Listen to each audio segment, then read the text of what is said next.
नमस्कार प्यारे बच्चों, हम लोग पढ़ रहे हैं मल्हार पुस्तक कक्षा 7 पाठ 5 नहीं होना बीमार। इस पाठ की व्याख्या कठिन शब्दार्थ हमने पढ़ लिए हैं। इसके अभ्यास प्रश्नों का भी एक भाग कवर कर चुके हैं। आज हम आगे के अभ्यास प्रश्नों को करेंगे। पार्ट 2 आगे देखेंगे। देखिए, पहला प्रश्न हमारे सामने है। अनुमान और कल्पना से कहानी के अंत में बच्चा नाना जी और नानी जी को सब कुछ सच सच बताने का निर्णय कर लेता है, तो कहानी आगे क्या होती? मतलब आप बताइए, अगर वो सच सच कर देता। संकेत दिया है, उसका दिन कैसे बदल जाता, उसकी सोच और अनुमान कैसे होते। चलिए उत्तर देखते हैं इसका। बच्चा नाना जी और नानी जी को बता देता कि उसने बीमारी का बहाना बनाया था ताकि स्कूल ना जाना पड़े। नाना जी और नानी जी शुरू में नाराज हो सकते थे, लेकिन बच्चे की ईमानदारी देखकर उसे माफ़ कर देते। वे बच्चे को समझाते कि झूठ बोलना गलत है और होमवर्क समय पर करना चाहिए। ये हमने अनुमान लगाया, कल्पना की है कि ऐसा हो सकता था यदि बच्चा सही बता देता। आप अपने हिसाब से अनुमान और कल्पना कर सकते हो कि क्या हो सकता है। ठीक है, आपको बेसिकली इमेजिन करना है। बच्चे को हल्का खाना जैसे साबूदाने की खीर या फल मिल जाता और वह खुश हो जाता। बच्चा स्कूल न जाने के बजाय अगले दिन स्कूल जाता और अपने दोस्तों से होमवर्क की नोटबुक मांगकर पूरा काम करता। उसका दिन भूखे और अकेले रहने की बजाय खुशी और सीख से भरा होता। बदलाव, बच्चे की सोच में बदलाव आता कि वह झूठ बोलने की बजाय ईमानदारी को महत्व देने लगता। उसका अनुभव सकारात्मक और प्रेरणादायक होता। तो इस तरीके से हमने इस क्वेश्चन को किया है, एक अनुमान लगाया है, कल्पना की है। अगला प्रश्न क्या दिया है? कहानी में बच्चे की नानी जी के स्थान पर आप हैं। आप सारे नाटक को समझ गए हैं, लेकिन चाहते हैं कि बच्चा सारी बात आपको स्वयं बता दे। अब आप क्या करेंगे? संकेत यहाँ पर दिया है। इस सवाल में आपको नानी जी की जगह लेकर सोचना है और एक मनोरंजक योजना बनानी है जिससे बच्चा आपको स्वयं सारी बात बता दे। ठीक है, तो यहाँ पर आप सोचिए, क्या हमें एक ऐसा बनाना है कि नाटक करना है जिससे कि वो कैसा रहे, मनोरंजक भी रहे और बच्चा स्वयं बता भी दे। ठीक है, देखिए, मैं उससे खेल खेल में बात करता, जैसे क्या तुम मेरे साथ एक मज़ेदार कहानी सुनोगे या सुनाओगे। ठीक है, या चलो अब मैं मिलकर तुम्हारी दिन भर की कहानी बनाते हैं। एक ऐसा माहौल बनाते जिससे बच्चा बिना डरे खुलकर अपनी सारी बातें कह सके। अब देखिए, यहाँ पर ये एक सामान्य तरीका है, आप इसे क्रिएटिव बना सकते हो। जैसे मनोरंजन की जगह है, उसकी कोई मनपसंद खाना, मनपसंद जगह या कुछ भी ऐसा जिसके बारे में चर्चा कर सकते हो। जैसे हमने चैप्टर में पढ़ा था मन्नू था, तो उसके लिए लाना और कहना कि बीमारों के लिए नहीं, ये स्वस्थ लोगों के लिए। तो वो अपने खाने की जो चीज़ें उसे पसंद हैं उनके लिए हो सकता सच बोल देता। इसी तरीके से और भी कोई योजना बनाई जा सकती थी। मैं कुछ सवाल धीरे धीरे और प्यार से पूछता जिससे बच्चा झिझके बिना अपने मन की बातें साझा कर पाता। और कुछ इस तरीके से पोलाइट तरीके से, हम्बल तरीके से उससे बात करता कि बिना डरे सब कुछ बता दे। वो खुद भी अपनी बचपन की कोई नटखट गलती बताकर उसके मन में भरोसा और जुड़ाव पैदा करते। अक्सर बच्चों जब बड़े अपनी गलती बताते, हमने भी ऐसी गलती की थी, तो बच्चों को लगता है अरे मम्मी पापा गलती की थी या नानी ने गलती की, दादी ने गलती की, तो गलती करना स्वाभाविक है, हो सकती है गलती, तो वो अपनी बातें खुल के बता देते हैं। तो ऐसा भी किया जा सकता है। झूठ बोलने की बजाय सच बोलने के तरीके प्रोत्साहन करना, ताकि वह समझे कि सच बोलने में हिम्मत होती है, उससे प्यार व सम्मान मिलता है। कहानी या खेल के माध्यम से ईमानदारी का महत्व, जिससे वह नैतिक शिक्षा भी पा सकता है। तो इस तरीके से झूठ के महत्व को जो है न दिखाकर, सच के महत्व को दिखाकर और उसे मोटिवेट करना, तारीफ करना, प्रोत्साहन देना, ताकि वह समझ सके कि सच बोलना कितना ज़रूरी है, उसके लिए कितना साहस लेना पड़ता है और सच बोलने वाले को प्यार भी मिलता है, सम्मान भी मिलता है, सब कुछ मिलता है। ईमानदारी के महत्व को समझता है। अगला प्रश्न है, कहानी में बच्चे के स्थान पर आप हैं और घर में अकेले हैं। अब आप ऊबने से बचने के लिए क्या करेंगे? ये तो बड़ा ही इंटरेस्टिंग क्वेश्चन है। तो आजकल के बच्चे पता नहीं बता देंगे, फटाफट लिख देंगे इसको कि वो क्या क्या करेंगे। एक कॉमन पॉइंट आएगा, मैं बता देती हूँ कि सब मोबाइल चलाएंगे, है ना। मैं घर में अकेले रहते हुए ऊब से बचने के लिए किताबें पढ़ना, ये तो बहुत कम लोग करेंगे। चित्र बनाना, खेल खेलना, मैं अपनी पसंदीदा कहानी की किताब या कॉमिक्स पढ़ूंगा। चित्र बनाना, कागज़ और रंगों से अस्पताल या अपनी गली का चित्र बनाऊंगा। खेल खेलना, अकेले ही कागज़ पर टिक टैक टो या पहेलियाँ सुलझाऊंगा। तो ये मतलब कोई खेल खेल सकते हो, चित्र बना सकते हो, ड्राइंग बना सकते हो, किताबें पढ़ सकते हो, मोबाइल चला सकते हो, टीवी चला सकते हो, है ना। तमाम तरीके की चीज़ें जो आप अकेले घर में हो, जो आपको पसंद है, जाहिर सी बात है कि हम सब वही करना पसंद करते हैं। सपने देखना, कल्पना करूँगा कि मैं एक सुपर हीरो हूँ और मनोरंजक साहसिक यात्रा पर हूँ। घर की खोज, घर में पुरानी चीज़ें जैसे खिलौने या फ़ोटो ढूंढूंगा और उनकी कहानियाँ याद करूँगा। हल्का व्यायाम, बिस्तर पर ही हल्की स्ट्रेचिंग या नाचने की कोशिश करूँगा। कुछ इस तरीके से, मतलब ये मैंने सिर्फ हिंट दे दी है। आप इनमें से कौन कौन से, कई बार होता है ना कि बच्चे कुछ कुछ घर में सामान खोजते हैं, उनके मनपसंद कोई सामान मिल जाए, खिलौना मिल जाए, उसके साथ खेलते हैं। कई बार वो ऐसा बनने की कोशिश, यहाँ सपने देखने का मतलब क्या है कि वो कभी टीचर बनने की कोशिश करते हैं, कभी लड़कियां छोटी क्या करती हैं, साड़ी पहन के मैडम बनने की कोशिश करती हैं, कभी कुछ इस तरीके की चीज़ें जो है वो कपड़े, पापा के कपड़े पहन के लड़के जो है एक इंसान बनना चाहते हैं वैसे कि हाँ मैं घर में। तो ये एक सपने देखने का मतलब है यहाँ पर। इस तरीके से घर की पुरानी चीज़ों को खोजना। हल्का व्यायाम मतलब किसी को डांस वांस पसंद तो डांस करते हैं। रेडियो सुनना मतलब रेडियो की जगह आप टीवी वगैरह कर सकते हो, ठीक है। टीवी वगैरह देखना या फिर मोबाइल चलाना।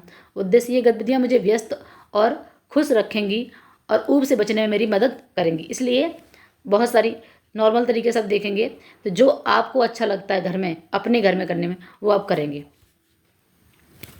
अगला प्रश्न है, कहानी के अंत में बच्चे को लगा कि उसे स्कूल जाना चाहिए था। कल्पना कीजिए कि अगर वह स्कूल जाता तो उसका दिन कैसा बीतता। अगला दिन जब वह स्कूल गया होगा तो उसे क्या क्या अच्छा लगा होगा, बताइए। देखिए, अगर बच्चा स्कूल जाता, बच्चा सुबह जल्दी उठता, नहाता और नाश्ता करके स्कूल के लिए तैयार होता। स्कूल में अपने दोस्तों के साथ मस्ती करता, कक्षा में शिक्षक की बात ध्यान से सुनता। आगे देखिए, इसी में होमवर्क न करने की सज़ा से बचने के लिए शिक्षक से माफ़ी मांगता और अगले दिन होमवर्क पूरा करने का वादा करता। रिसेस में ठेले पर नमक मिर्च वाले अमरूद खाता और दोस्तों के साथ खेलता। दिन खुशी और सीख से भरा होता। बच्चा घर लौटकर नानी जी को स्कूल की बातें बताता। तो ये हम एक सोच रहे हैं कि ऐसा ऐसा हो सकता था। आगे दिया हुआ है, कहानी में नानी जी और नाना जी ने बच्चे की बीमारी को ठीक करने के लिए उसे दवाई दी और उसे खाने के लिए कुछ नहीं दिया। अगर आप नाना जी नानी जी की जगह होते तो क्या क्या करते, बताइए ज़रा। वैसे तो सारे क्वेश्चन आप आराम से कर सकते हो। मैं बच्चे का माथा छूकर और नब्ज देखकर उसकी हालत जांचता, यानी कि पहले मैं बच्चे को देखता। बच्चे को थर्मामीटर से बुखार नापने की कोशिश करता और अगर बुखार ना होता तो हल्का खाना जैसे फल दूध आदि दे देता। बच्चे से प्यार से पूछता कि वह सचमुच बीमार है या स्कूल जाने से डर रहा है। तो ये आप क्या तरीका अपनाएंगे, आपके थॉट प्रोसेस क्या कह रहे हैं, आप अपने क्या क्या सोच रहे हो, क्या कल्पना कर रहे हो, क्या इमेजिन कर रहे हो, वो आपको लिखना है। अगर आपको समझ में आता है तो आप अपने विचार लिखिए। अगर आप नहीं सोच पा रहे हैं तो आप इन्हीं प्रश्नों के उत्तर जो है लिख सकते हो। देखिए आगे, बच्चे को कहानी सुनाकर या खेल खेल कर उसका मन बहलाता ताकि वह ऊब न जाए। बच्चे को समझाता कि होमवर्क न करने की सज़ा से डरने की बजाय शिक्षक से माफ़ी मांगना बेहतर होता है। अगर बच्चा सच बोलता तो उसे साबूदाने की खीर बनाकर खिलाता और उसकी ईमानदारी की तारीफ़ करता। बच्चे को अगले दिन स्कूल जाने के लिए प्रोत्साहित करता और होमवर्क पूरा करने में उसकी मदद करता। और हो सकता है कि इसमें मान लीजिए कि बच्चा जो है, माता पिता नानी नाना यहाँ पर क्या करते, पहले उसे देखते, अगर बीमार होता तो डॉक्टर के पास ले जाते, या नहीं भी समझ में आता तो डॉक्टर के पास ले जाके और उसको कि डॉक्टर अब आपको इंजेक्शन लगाएगा, दवाई देगा, कड़वी दवाई खानी पड़ेगी, तो बच्चा बता देता सब कुछ और फिर उसे समझाते कि झूठ बोलना अच्छी बात नहीं है। इस तरीके से तमाम जो है विचार आप यहाँ पर अपने अकॉर्डिंग लिख सकते हो। कहानी की रचना, अस्पताल का माहौल मुझे बहुत ही अच्छा लग रहा था। बड़ी बड़ी खिड़कियों के पास हरे हरे पेड़ झूम रहे थे। न ट्रैफिक का शोरगुल, न धूल, मच्छर, न मक्खी, सिर्फ लोगों के धीरे धीरे बातचीत करने की धीमी धीमी गुनगुन, बाकी एकदम शांति। इन पंक्ति पर ध्यान दीजिए। इन पंक्तियों में ऐसा लग रहा है मानो हमारी आंखों के सामने अस्पताल का चित्र सा बन गया हो। लेखक ने इसे चित्रात्मक भाषा कहते हैं। अनेक लेखक अपनी रचनाओं को रोचक और सरस बनाने के लिए उपयुक्त स्थानों पर अनेक वस्तुओं, कार्यों, स्थानों आदि का विस्तार से वर्णन करते हैं। जैसे यहाँ पर दिया है चित्रात्मक भाषा। ये क्या होती है, ये आप देखेंगे कि चित्रों के माध्यम से, वो शब्दों के माध्यम से चित्र खींचना। चित्रात्मक चित्र डालना नहीं है कि जैसे यहाँ पर हरे पर्दे हैं, आप इमेजिन कर सको कि वो एक कमरा है जहाँ बेड पड़े हुए हैं, सफ़ेद चादर है, लाल कंबल है, हरे पर्दे हैं। तो इस तरीके से शब्दों को पिरोना कि वो सारा का सारा दृश्य आपके मस्तिष्क में उभर कर आ सके, इसे चित्रात्मक कहते हैं। इसमें महादेव वर्मा को महारत हासिल है। लेखक ने इस कहानी को सरस और रोचक बनाने के लिए अनेक तरीकों का उपयोग किया है। उदाहरण के लिए उन्होंने कहानी में बच्चे द्वारा कल्पना करने का भी प्रयोग किया है। जब बच्चा अकेले लेटे लेटे घर और बाहर के लोगों के बारे में सोच रहा है, इस कहानी में ऐसी अनेक विशेषताएं छिपी हुई हैं। देखिए, हमने पहले बताया वहाँ पर कि इस तरीके के शब्दों को लिखना जिससे कि पूरा का पूरा दृश्य समझ में आ जाए, चित्रात्मक भाषा कहलाती है। और हिंदी अगर गद्य की बात करें तो इसको अगर हम विधा पूछें तो ये क्या कहलाती है? रेखा चित्र कहलाती है। क्या कहलाती है?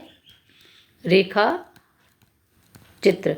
रेखा चित्र का मतलब वही आ गई, शब्दों से रेखाएं खींचना, आप उनको समझ सको कि ऐसा ऐसा हुआ होगा।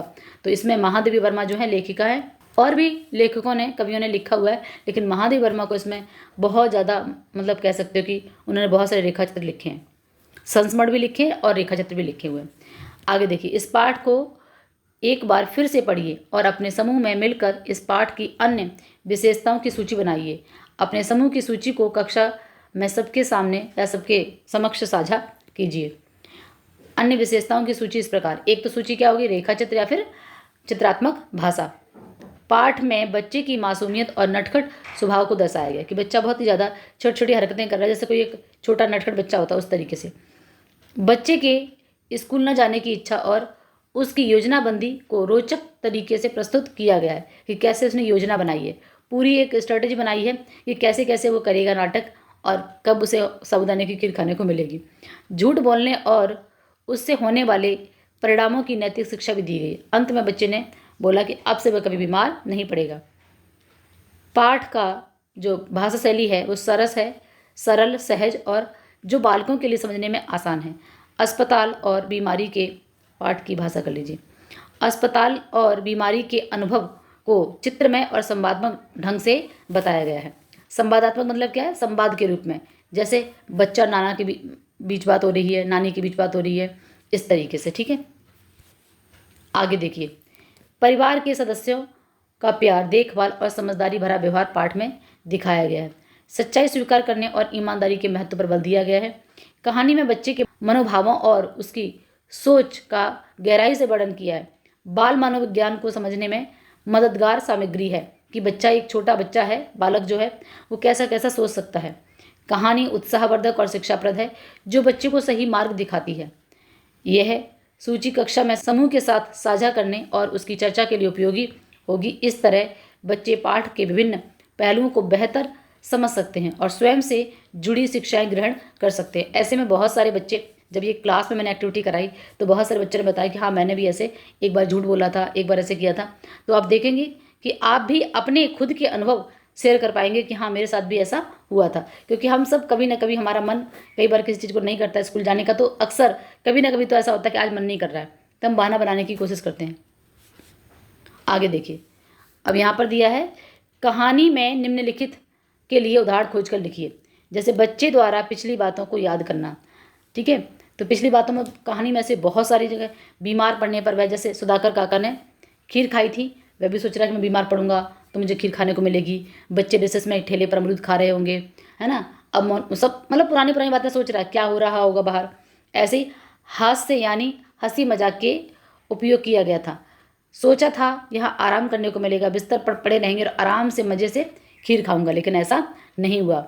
उसने एक जगह ये भी बोला है कि खीर ही तो मांगता, कोई ताजमहल थोड़ा ना मांग लेता, है ना। अब सारे बेकार निकल जाएंगे। तो कई जगह हंसी वाली बातें आई हुई थी, आप उनको यहाँ पर चैप्टर में से खोज के लिख सकते हो। अगला है, बच्चे द्वारा सोचने के तरीके में बदलाव। अब मुझे महसूस हुआ कि बीमारी का बहाना बनाना ठीक नहीं है, मुझे स्कूल जाना चाहिए। यहाँ पर उसके विचार बदल गए।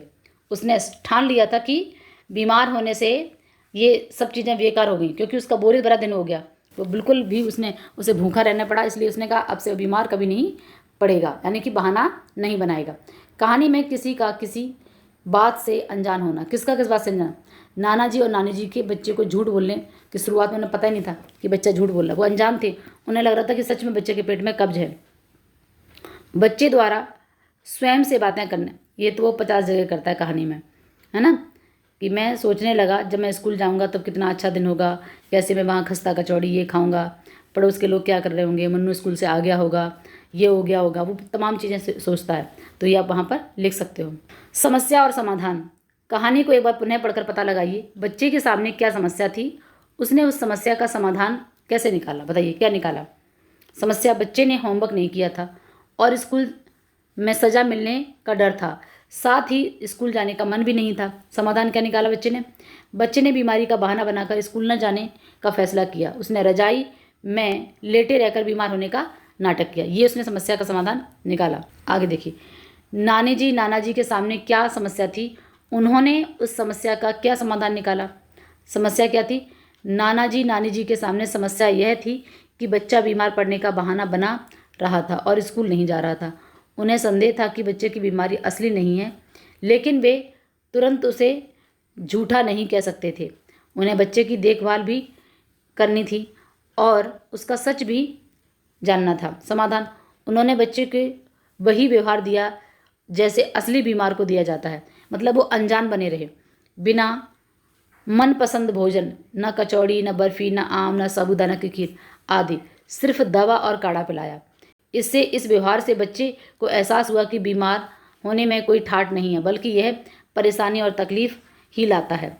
इस प्रकार नानी जी ने डांट फटकार की बजाय बच्चे को खुद ही उसकी गलती का एहसास करवाया, समस्या का समाधान निकाला और सच्चाई की जो है शिक्षा दी। तो ये तरीका है, ठीक है। आप थोड़ा बहुत बदल भी सकते हो शब्दों को अपने अकॉर्डिंग। शब्द से जुड़े शब्द, नीचे दिए गए स्थानों में बीमार शब्द के लिए आपको और इसके लिए शब्द जोड़ने क्या क्या हो सकते हैं बीमार के लिए। जैसे यहाँ पर काढ़ा दिया है, अस्पताल है, दवा है, दर्द है, बुखार है, नर्स है, ठीक है, बीमारी है और भी तमाम चीज़ें है ना, जैसे बाढ़ था, डॉक्टर है, तो आप लिख सकते हो ये सब चीज़ें। कहानी में सर्दी के मौसम की घटना बताई गई है। कहानी नहीं होना बीमार में सर्दी के मौसम की कई घटनाओं को दर्शाया गया। लेखक ने सर्दी के मौसम का उल्लेख कुछ इस प्रकार किया है। जैसे उसने क्या बताया था, सबसे पहले आप सोचिए जरा, चैप्टर के आधार पर बताइए क्या क्या पढ़ा था। कि सबसे पहले हमने वार्ड में ही देखा था कि बेड बिछे हुए हैं, उन पर क्या है, लाल कंबल पड़े हुए हैं, ठीक है, हमने पढ़ा था ना कि उन पर लाल लाल जो है कंबल बिछे हुए हैं। तो यहाँ से कंबल हम कब ओढ़ते हैं, सर्दी के मौसम में। फिर उसने बीमारी का जब नाटक किया था कि मैं रजाई से निकला ही नहीं, तो रजाई कब ओढ़ते हैं हम, ये भी हम सर्दी के मौसम में। मैं रजाई में पड़ा रहा, घर में चल रही गतिविधियों का अनुमान लगाता रहा। उसने 2 बार बच्चे ने बोला। बच्चे को बहाना बनाने के परिणाम का आभास हो गया। वाक्य, इसके बाद स्कूल से छुट्टी मारने के लिए मैंने कभी बीमारी का बहाना नहीं बनाया। क्या मुसीबत है, पड़े रहो, आखिर कब तक कोई पड़ा रह सकता है। ये सब उसने आभास हुआ उसे कि उसने जो कुछ किया वो गलत किया, आगे से वो कभी बहाना नहीं बनाएगा। अगला देखिए, बच्चे को खाना पीना बहुत प्रिय था। ऐसा हमें क्यों लगा, क्योंकि हमने पाठ में बच्चे ने स्वयं इस चीज़ को स्वीकार किया, खाने के बारे में बार बार जिक्र किया, जिससे लगता कि बहुत ज़्यादा उसे खाना पसंद है, ठीक है। जैसे कहानी में नहीं होना बीमार में बच्चे को खाना पीना बहुत प्रिय है, ये बात कहानी में कई जगहों पर साफ साफ झलकती है। जैसे बच्चा बीमार पड़ने का बहाना सिर्फ इसलिए बनाता है कि उसे साबूदाने की खीर खाना है, ठीक है, मनचाहा भोजन मिलेगा। वह सोचता है कि क्या ठाट है बीमारों की, मैंने सोचा ठाट से साफ सुथरे बिस्तर पर लेटे रहो, साबूदाने की खीर खाते रहो। काश सुधाकर काका की जगह मैं होता, मैं कब बीमार पड़ूंगा। जब उसे खाने के लिए नहीं पूछता तो वह मन ही मन झुंझला जाता है और तरह तरह के पकवान, कचौड़ी, बर्फ़ी, आम आदि। एक बार तो उसने किसकी जिक्र किया था, चावल, दाल, घी, नींबू, तड़का, ये सब सोच के तो इससे लग रहा है कि बच्चे को खाना पीना बहुत ज़्यादा प्रिय है। बच्चे को स्कूल जाना अच्छा लगता है। कहानी नहीं होना बीमार के अंत में बच्चे को एहसास होता है कि स्कूल जाना वास्तव में उसे अच्छा लगता है। बीमार होने और बिस्तर पड़े पड़े वह ऊब जाता है, भूख और अकेलापन उसे परेशान करता है। उसे अपने दोस्तों और स्कूल के माहौल की याद आ रही है। देखिए, कभी कभार मन ना करना एक अलग बात है, पर बच्चे जो हैं, छोटे बच्चे, उनको स्कूल जाना ज़्यादा पसंद है, एक कमरे में रह नहीं सकते हैं। तो यहाँ पर बच्चे की जिस प्रकार की गतिविधियाँ थी, जैसा वो सोच रहा था, उससे ये भी साफ जाहिर है कि उसे स्कूल जाना पसंद था। एक दिन बहाना बना लिया, इसका मतलब ये नहीं है कि उसे स्कूल जाना पसंद नहीं था। वह सोचता कि मैं स्कूल जाना, पढ़ना लिखना, खेलना और दोस्तों के साथ समय बिताना, यह सब घर पर अकेले लेटने से कहीं बेहतर है। मतलब घर में बिस्तर पर लेटने से वो ज़्यादा अच्छा है। स्कूल जाना, वहाँ पे खाना, दोस्तों के साथ पढ़ना, मस्ती करना, ये सारी चीज़ों से ज़्यादा अच्छी लगती हैं। आगे देखिए, आपने जो कहानी पढ़ी कौन सी, नहीं होना बीमार, इसका नाम नहीं होना बीमार। अपने समूह में चर्चा करके लिखें कि इस कहानी का नाम यह उपयुक्त है या नहीं। अपने उत्तर का कार्ड भी बताएं। हाँ, कहानी का नाम नहीं होना बीमार बिल्कुल उपयुक्त है। इसका कार्ड है कि कहानी में बच्चे ने बीमारी का बहाना बनाकर स्कूल से छुट्टी लेने की कोशिश की, लेकिन दिन भर बिस्तर पर पड़े पड़े उसे भूख, ऊब और अकेलापन और पछतावा महसूस हुआ। उसे अनुभव हुआ कि बीमार होना कोई ठाट या सुख नहीं है, उल्टा इससे केवल परेशानी और असुविधा होती है। अंत में बच्चा ठान लेता है कि वह कभी बीमारी का बहाना नहीं बनाएगा, स्कूल जाना ही अच्छा है। इसलिए उसने लिखा नहीं होना बीमार उसके अपने खुद की जीवन का एक अनुभव है, इसलिए उसने लिखा कि अब कभी बीमार नहीं पड़ूंगा। यदि आपको इस कहानी को कोई अन्य नाम देना हो तो क्या देंगे? आपने यह नाम क्यों सोचा ये भी बताइए, मतलब आप भी कार्ड बताइए। इस कहानी को कोई अन्य नाम देना हो तो बहानेबाजी का फल नाम दिया जा सकता है, या बहाने का जो है परिणाम, कुछ भी इस तरीके से आप बना सकते हो। बहानेबाजी का फल इसलिए उपयुक्त है क्योंकि पूरी कहानी बच्चे द्वारा बीमारी का बहाना बनाने और उस बहाने के कार्डों से जो परिणाम भूख, उबाऊ, अकेलापन, पछतावा मिला, वह स्पष्ट रूप से दर्शाता है कि झूठ या बहाने का फल हमेशा अच्छा नहीं होता है।